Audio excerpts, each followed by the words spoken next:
wanted to just bring you something quickly that was put on my heart. As I read the Word today, which I do every single day, I go into the Word and read something that I've read hundreds and hundreds of times. And every single time the Father shows me something new about it. Now, what's so remarkable about how He shows it to me, it's real time. When you've heard this referred to as a living Word, it's because it is so incredibly well written in multitudes of ways. Remember, I've said the enemy's words are in here as well. So you cannot avoid having this binary aspect of everything. The enemy's words are in there, which is actually quite comforting to me. Because I know, since the enemy has infiltrated and influenced the Word, it demonstrates to me precisely what he's concerned about. And that's comforting, because if you want to know how to win a war, you must know the enemy's tactics. You must know the enemy's fears. You must know what the enemy is anticipating. Now, if you know what he's anticipating, well, then you can always throw him a surprise. The fortunate part of this is the enemy knows this Word incredibly well. And he also knows his time. So when I say time is short, he knows his time is short. And he knows his time is short, and that's why he's trying desperately to exterminate. And he will most definitely succeed in a mass extermination of the people. Now, how many of those people are actually prepared spiritually? How many of those people have connected with the source spiritually? How many of those people have managed to bring all frequencies of themselves into one? How many people have understood that they are in touch with the source and that the source is within them? Now, when people ask me, where should I begin? What should I do? What should I read? Or they'll ask me questions about ancient history and aliens and everything. I can tell you that to spend the next 6 months of your time trying to research these ancient documents, yet your soul still being out of touch, will be an incredible waste of your time, and could very well cost you your soul. So this is what I mean. These distractions come to you when someone says to me that I am a demon appearing as an angel of light. Again, that gets refuted by with you will know them by their fruits. And if I'm directing you here, and I'm not telling you how to read it, I'm not telling you exactly what to receive, I'm telling you that the Father will show you. So I'm allowing you to be the sovereign citizen of the Father that you truly are. Because I understand who you are. I understand how powerful you are as an individual, even though you don't. So I've had a number of people just leave and come here to see me. Now, some people have said, I'm coming to see you and I'd really appreciate it if we could meet. And I'll say, sure, let's absolutely meet. But I've had people just show up here from out of the blue, from all over the place, and demand to see me. And they'll tell me that the Father told them.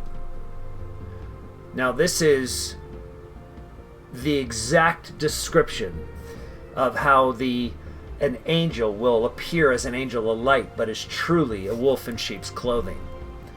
That if you're being told that, and that during the course of that action, you completely disrespect everybody involved, because see, this person has completely ignored the fact that there are thousands of people involved here.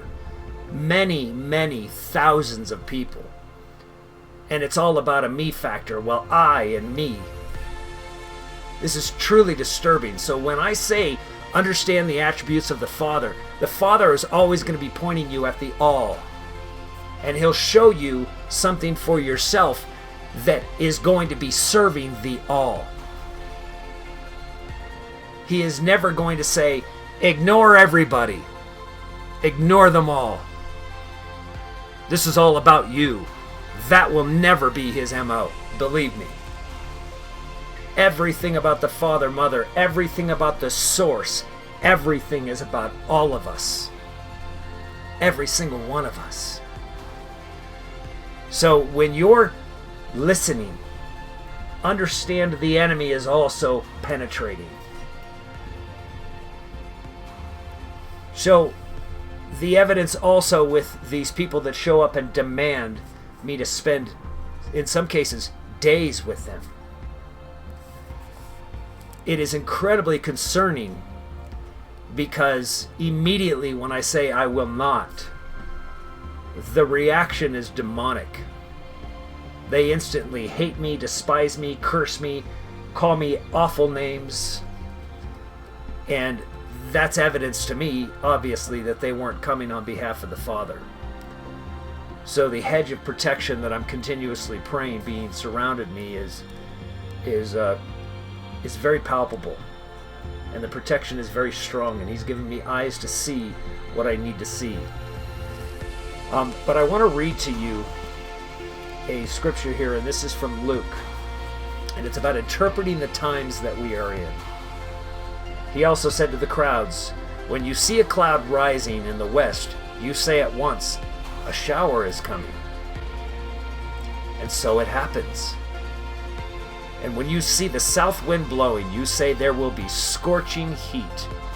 And it happens. You hypocrites! You know how to interpret the appearance of the earth and the sky, but why do you not know how to interpret the present time?" So he's speaking to believers. He's speaking to those that say they know this word. He's speaking to you Christians out there. To all of you that believe you know these scriptures.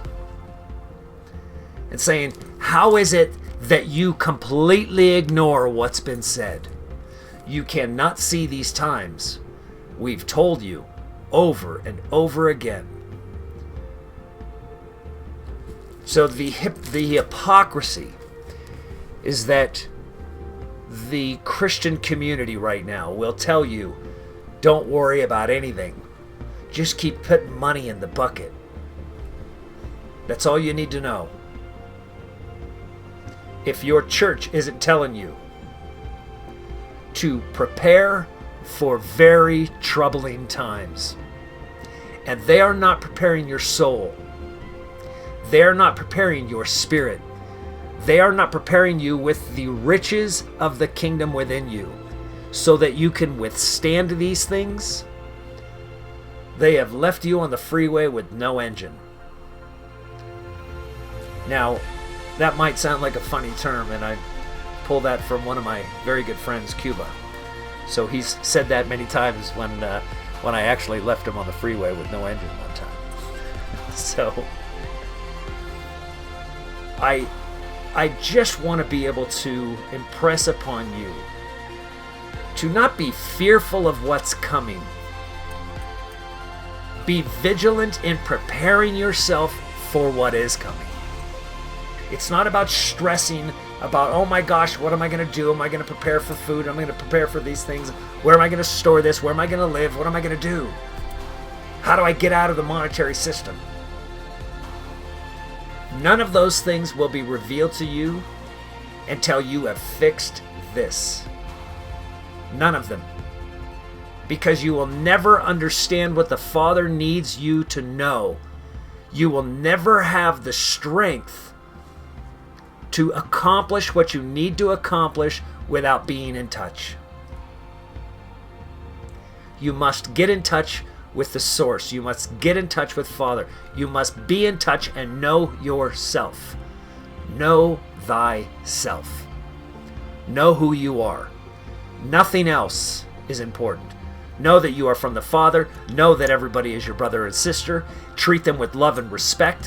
When something comes up, be a passerby. In the Gospel of Thomas, Christ says, be a passerby. What does that mean, be a passerby? That means when something awful comes up, when something awful happens, somebody does something to your house, or you have your garage that burns down, or your barn, or your dog dies or something, and it's like, oh, I'm being attacked. You need to be a passerby. Recognize that this passage through this life is not only temporary, but worthless. It's worthless. Anything gained in this world is worthless. Everything that you leave behind is valuable. Because it's valuable inside of you. When you leave the parts of this world behind, it now builds value in you. You left it behind. This is why this is so difficult for you to grasp. And this is why I speak of getting your spirit straight. First, be a passerby. Know that this is temporary. Know that that barn is unimportant. Know that the car is unimportant. Know that those bills are unimportant. You have bills you're worried about filing bankruptcy. Why? What can they do? They can come because you have bills, you have debt, the whole world has debt. They can't do anything. They can only fear you into doing something, scare you into it. It doesn't matter. None of it. What matters is the love that you show your fellow man, your neighbor, your brother, your sister. What do you show them love? Is it a hug? Is it I love you? Is it a support? That doesn't mean support them by allowing their misery to be thrown onto you. You don't have to tolerate somebody coming and, oh, I'm just venting. No. That's a complete disrespect of you. Somebody should not come and dump their misery on you. All they've done is multiplied the misery. And why does anybody need to know the details of the misery? All they need to know is that you're sad and that you're miserable. And then you can build them up. But you cannot build them up if they've come and they've torn you down and weakened you. Respect the sovereignty of every single person. Understand that you cannot change their mind. Only they can. You cannot alter that person. Only they can. All you can do is lead them to the water. They have to drink. You can show them the door. They have to open it. All of these ancient sayings are truthful. Get yourself straight here. Focus on your spirit. Focus on your soul. Focus on your connection. And when I tell you that if you're to read anything, if you want to understand what to anticipate, anything whatsoever, you can drop every book out there. You can even drop the black print in this. Read Christ's words. Try to find a red print edition where his words are in red. It's all there. And it's so well written because it was so well spoken that even the alterations that have taken place from Constantine and everybody else along the way and all the variations, the parables are intact. You cannot destroy their meaning. Read them over and over. Every single situation in your life, reapply that parable. You'll find that that parable applies to multitudes of different situations.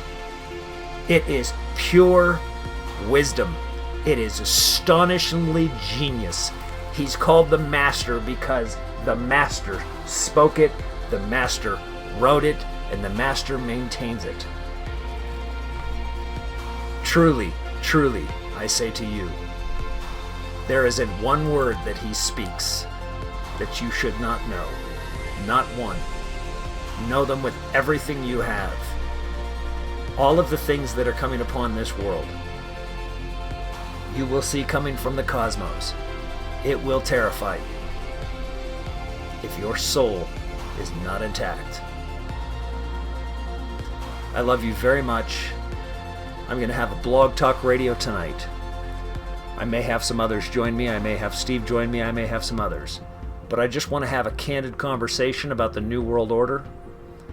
I want to have a candid conversation about what's going to take place in the cosmos, what is taking place right now, what to expect. I want to have a candid conversation, very open dialogue about what to expect, what to see, so you can be confirmed in your truth.